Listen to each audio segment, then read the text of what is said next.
2015, baby. Here we are. Is this blocking his face? No, it looks good. Am I? Can we get it to block his face? I should be more relaxed around here. 2015. Yeah. Here we are. We have arrived. We're halfway through this. Yep. Only 5 years to go. Until Yeah. now. Until we have to. 6. Yeah. Yeah. I kind of feel like 2015 was. We were off the back of everything we've just spoken about in all the other episodes, and we've gone non-stop. But now it turns out we need to not stop still. Yep. You can't Yeah. stop. We need new music. We've just had our first debut album. It's gone to #1. It's doing well. Amazing. We've got a Yeah. hit song. Fucking awesome. That's unreal. It's Yeah. actually isn't it one of the highest debuts from that? What is that? In the 2010s? 2010s. The 2010s. Yeah. Yeah, we were up there. Yeah. Like number 5. or So something. now Awesome. the plan is, where's more music? Yep. Where's the goods? Yeah. So we say, all right, John Feldman, you make records really fast and really, really well. And we need to make an album in 2 months, and then we're going on tour. We've already booked the tour. It's called Rock Out With Your Socks Out. It's amphitheaters and arenas, North America, and we have no new music. Help. Yeah. Help. Send help. Help Yeah. us. And then we say, but the caveat is, we only have 10 weeks to do it. And we're living in Bel Air now, and we're having a great time. Yeah. And we're really just loving our lives. We're being a band, doing band stuff. And so we're going out to John Feldman's every day, and we're making Sounds Good, Feels Good. And I don't remember the first song we started with, but I remember we wanted to write a lot of this music. Because Amnesia had done so well, we wanted to write a lot of this music with Benji and Joel Madden, Yeah, right? definitely. And so we started to work with them a lot. We started to write with them a lot. And they heavily influenced this record, I would say. Yeah, definitely. And I think She's Kinda Hot was one of the first ones that we got, and then we'd start writing with a few different other people, and then I think Jet Black Heart came quite early in the process. We wanted to sound like Good Charlotte. We wanted to sound like Vertical Horizon. We wanted to sound like Acceptance. Yeah. We wanted to sound like The Offspring. Yeah, I think this record for us was sort of okay, we did kind of the poppier side of stuff on the last record. So let's make a record like an actual band, and let's play fucking everything. Let's just get in a room, write it, and just not care about any sort of pop connotations. Let's just write the music that we want to play live. Because I think at that point we'd started realizing okay, the songs that we write, you have to play and live with for the rest of your life. And I think we were let's write really cool shit that we want to play forever. And so that was where I think, we got songs we got Jet Black Hearts, we got even fucking Waste the Nights and stuff, you know, like Outer Space, Carry On. We did we really wanted to make a full body of work, and we were really specific about how we wanted to do it, the deluxe edition couldn't just have the 3 new songs at the end. We were that doesn't make sense. The 3 new songs for the deluxe edition have to go here, here, and here halfway through the record.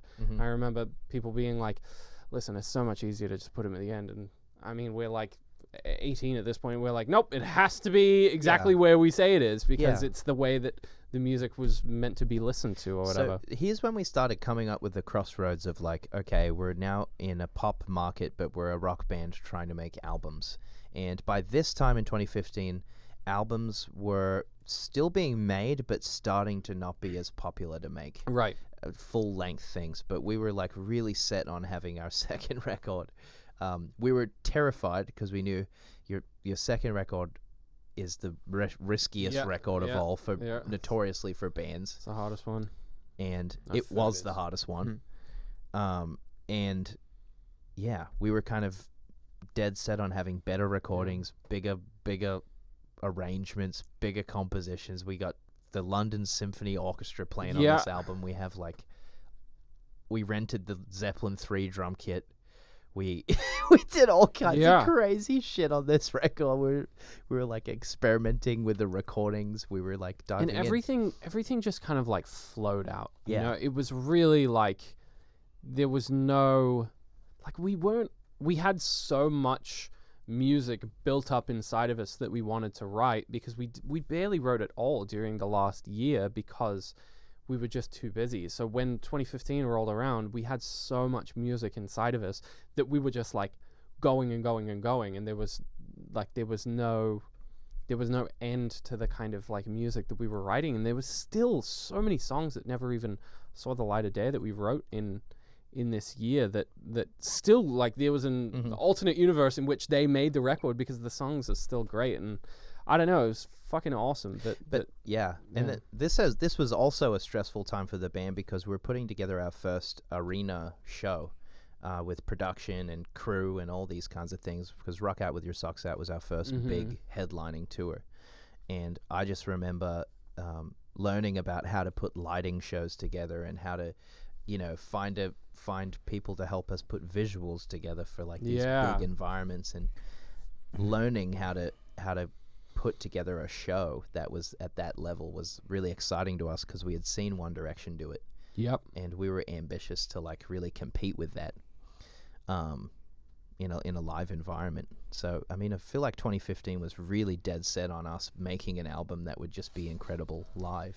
So I was looking at this schedule, and we were playing the first headline show after the album was fully out, but we're also releasing the new album that we just written because we had to write the album before we went on tour.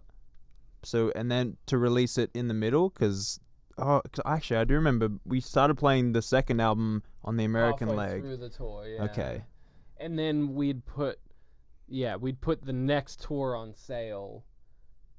What? We'd had the next Halfway tour through the ready before the full album was out. Yep. Yeah.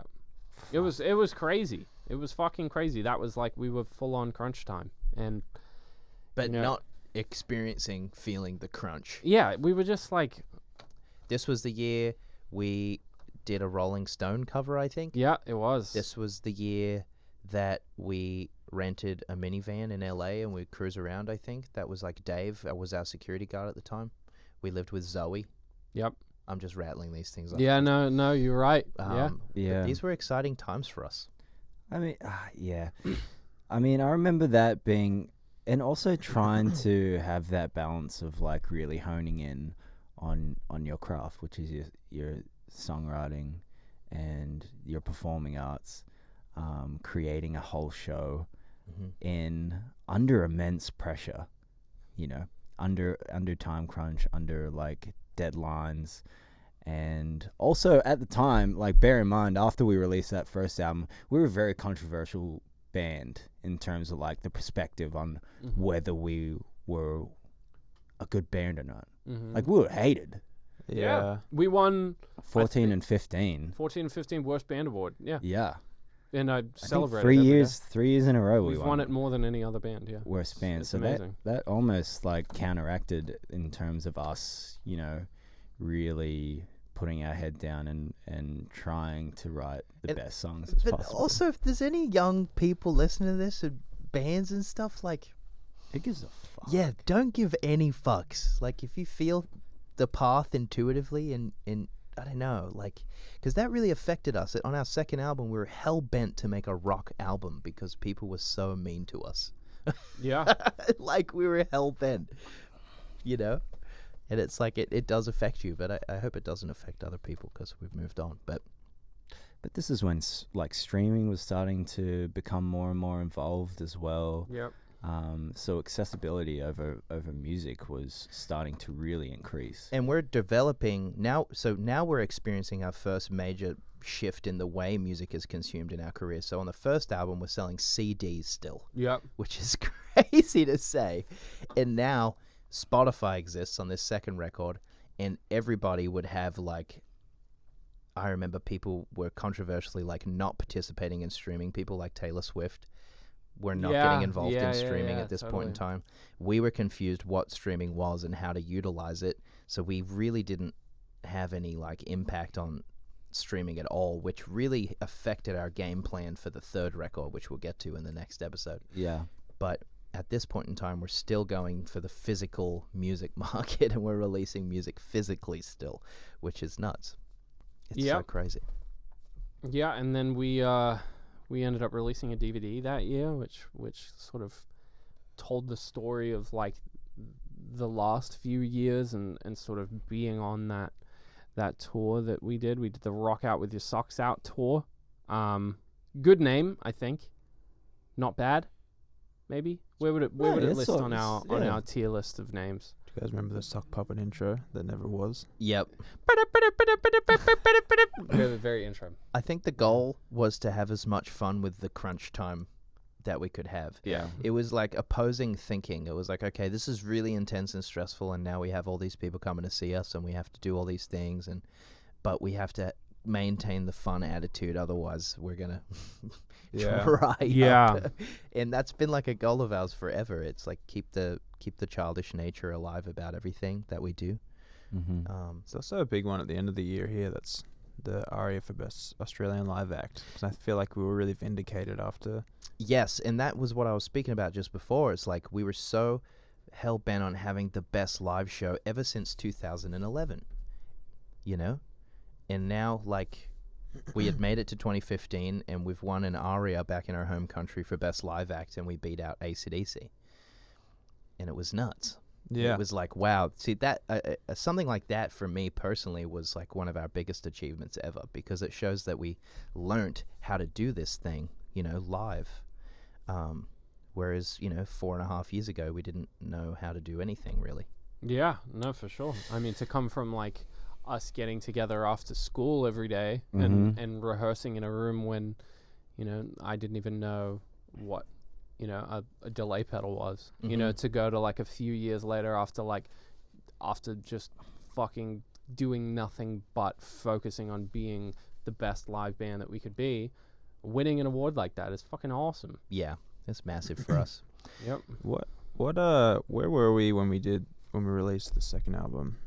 23rd of October. We were in LA. We were? Yeah. I We did something with John at John's place. Remember? Oh, that's very sweet. Mm. I remember we did do you remember we did that Europe? It was almost like a 5 countries, 5 days thing for the second album. Did we? But it wasn't 5 countries. I remember we did an event in Atlanta, the New Broken Scene. Oh, yeah. thing Oh, or wow. something, which was awesome. Wait, Yeah. we totally skipped DerpCon and the fact that we played the Forum last year, which whatever. But yeah, We The played new- the Forum last year. in 14, yeah, the last year from this year that we're talking about. Yeah. Anyway, but yeah, we did the New Broken Scene event in Atlanta, which was awesome. We flew people in from all over the world. We got to meet a bunch of them, which was sick. Album came out. But- Hopping. Remember we had that weird plane in Europe? Yeah. Yes. When was that? That would have been this year, right? But Yeah. it would have been for album release, no? I think it was just a promo tour for Hey Everybody. Yeah, Hey Everybody. Oh my god, it was Hey Everybody. Yeah, and we promoted it for a really long time. Yeah. We gave Hey Everybody everything we could. We Mhm. really did. But these We were tried. like, we definitely tried, and this is us experiencing, you know, from if you zoom out, like we were aware that there would be peaks and valleys in our career. We weren't aware they would be so intense. So you know, the year before we've had, you know, we won Song of the Year for She Looks So Perfect, and then now we're in this next year, and we're trying to keep this wave going that people were listening to us and coming to our shows, and just for listener perspective, and we're trying to keep this momentum going as you do when you're in a band, and that's kind of the crazy thing. I mean, I always say, like, we just kept attacking, like we kept trying to create more and more momentum to help us kind of get into bigger venues and really connect with people in that live environment, which has been the consistent goal of our band since the get-go, Yeah. you know. It's also funny though how that works, like, you know, those peaks and valleys, because I sometimes it kind of disrupts or distorts your like outlook on like what you find is successful and what's failure, you know. And I mean, I look back now and everything was successful, but I remember coming off stage sometimes and being like, fuck man, like only fucking 8,000 people showed up, like there were empty seats everywhere, and it was so like that outlook was it's kind of sad to like look back on that Yeah. and like not realize like what you had at the time. It changed. I mean, you know, from when we released Sounds Good, Feels Good specifically, and we knew that we'd kind of drifted from what the first album was by a little bit. You know, we kind of made a record that was a little more, you know, a little more specific to a genre, and it was more rock, and it was, you know, definitely what it was. And I mean, like, it was a fucking massive success. It was number one. Yeah. It like sold like 200,000 copies in its first week in the US. You know, like, it was a massive record. And we had people around us telling us that it was a failure Mhm. and that Yeah, we yeah, needed yeah. to like pull it together and like, you know what I mean? And then we went on the year after that to play on that from that album. We played the biggest tour that we've ever played, you Mhm. know, but we still had people telling us, Yeah, they That told us it was a critical commercial failure, yeah, which was Ooh. so. Then we went into 20, you know, down the road. Everybody, you know, we get to the good parts, but this again kicked us in the ass and was like, okay, and we were forced to understand the music industry a little differently because we were like, okay, we have to justify what is success to us, not anybody else. yeah. Like, what is it to us? Mhm. And how do we focus on the truthful things in our path, like the keep just sticking to the songs, keep relying on the songwriting, because that'll take you there, you know. So we kept going back into the studio more ambitious every time because of, you know, these outer perspectives kind of affecting us, which was a crazy time too. But I know 2015 was, the band was really united, and we felt really good about this record that we put together. And it was a long record. It was a 17-track Yeah. masterpiece. Hell yeah. And I that, mean- that first headline tour was so fucking long and so huge as well. That took up the majority of the. This is a busy year. You're Yeah, really to busy, release an album and play a full tour. That's a lot. Anyhow, Yep, and we got slimed. Yeah, that was awesome. I remember getting slimed. Oh, That was fun. didn't we put out What I Like About You? Or was that for Live Sauce? I think that. Oh was a yeah, single on that Live was Sauce. Live Sauce. yeah. Mm, That's gone. That's last year. jam. 2015. I mean, I just nothing. Like, we would. It kind of gets to a point where you just, the years become, yeah, we toured and we played award shows and Mm-hmm. promoted a record.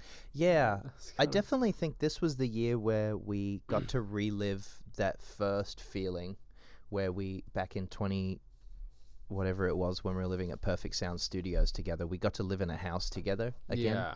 And that was Mm. a really amazing time, and we were doing a lot of writing and like just developing as a young band in a house together still, which was a real cool period for us. Because we were growing into a rock band, not just like little boy, like Mhm. little, you know, we were like trying to really push it forwards and being ambitious about it and trying to learn about it and enjoying our new relationships with people that had done it already. You know, that was the best part about 2015 for me. Was And also just like living Yeah. somewhere. You know, we'd never been in the same place for more than like a week. not and the- since 2012. Yeah, since Yeah. like the very beginning. So like having that time, we were living in the same place for like 2 months. Mm-hmm. And it was 2 just- months. Yeah, which was awesome. Which was way longer than I think we could have ever. In my head, it feels like an eternity. Right, It feels like we yeah. were there for 3 years. See, I don't remember this. We toured Rock Out with Your Socks Out, then we released songs off of Sounds Good Feels Good on the tour. This is what I said before, yeah. Yeah, It's we weird, isn't released it? we released Fly Away on the first date of the tour. And then I remember we rehearsed. So I think we did the UK and Europe, and like that was just on the first album. And then I remember rehearsing at Soundcheck for the first show of the American Rock Out with the Socks Out tour, which was in Vegas. Interesting. Yeah. So we would learn songs on the road. Mm-hmm. Wow. No, I It's- totally do remember that. We were Yeah. learning the songs that were, and then we got to the end of this, of the Rock Out with Your Socks Out tour, and the album had come out, and we had another few weeks left of the tour, and we were like, should we be playing the new album on those last few ones? But we were like, we'll save it just for wait. the next year tour, Mm-hmm. which was crazy. We were just like putting everything into like hyperspeed. Yeah. We were like, how can we get an album out this year? How can we get like another tour? How can we get people to come to the next tour? And yeah, crazy. Crazy vibes. But 2015 was awesome. that house that we lived in. Trevor Horn's Trevor house. Horn's house. Let's Yeah. maybe we could animate some of these guys. He had done hits such as, you know, you're waking up in a bedroom, you got Trevor Horn's posters and memorabilia everywhere. You're waking up every day to a poster of the band Tattoo, all the things she said. You're Yep. waking up to looking at a couple of Owner, awards that owner Seal. of owner of a Lonely Heart. Yep. Yep. Yes. By Yes, you're looking at Seal, Yeah. Kiss from a Rose. Mm-hmm. Beautiful. And that house, unfortunately, burned down. Oh yeah, Pretty sad. that is sad, isn't it? Yeah. But that's all right. That's I'm the end. sure That's the end of the ep. that's the end of the episode. I'm sure he got the insurance money. We write and some good built a songs better there, one. though. Yeah, we did. We ate a lot of McDonald's there. Yeah, we did. Yeah. Yep. I remember I was staying in that top room the first time we stayed there, and Jay-Z had stayed there before us, and he left all his weed. Oh, sick. That was great. Yeah.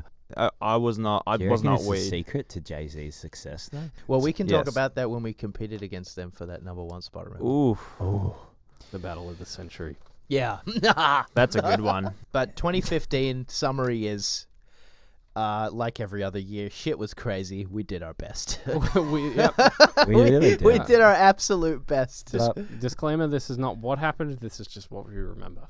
How come he gets to say the catchphrase? Because I came up with it. Disclaimer. That's good though. Just I mean, you're not going to disclaimer, deliver why it does any Michael better. Are you get gonna? to Are you gonna say it then? Fucking say it. Disclaimer. This is what we remember. This is what what happened that we remember but can't Forget. Yes. But can't forget. That's actually Yeah. pretty hilarious. Yeah. These are the things we remember. These Okay. are just the things we can't forget. We have 2 pages. Oh my god! We have 2 pages.